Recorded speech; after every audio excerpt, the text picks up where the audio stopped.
初めてのベツレヘム、パレスティナ自治区に入ったんですけれども、今はその通過ゲートを歩いています。初めてですね、本当びっくりしたんですけど、初めて交通事故に遭いました。ドライバーがちょっと無茶な運転してぶつかったんですけれども、自分は助手席にいて、軽いムチ打ち、深刻じゃないといいなと思うんですけれども、それでツアーも多分全然十分にできなかったんですけど、第2、第3のドライバーがさらにお金を取ろうとしてきたんで、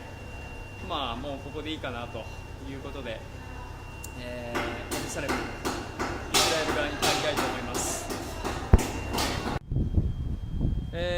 パレスチナ、ベツレヘムに行って、もともと予定はしてなかったんですけども、ヘロデの山の上の遺跡と、バンクシーアート3つほどですかね、見て、そしてバンクシーアートを見て、教会、生誕教会と羊飼いたちの教会、羊飼いたちが挨拶をしたという教会なんですかね、啓示を受けた教会なのか、回ってきました。とにかくパレスチナでの思い出はもう強烈、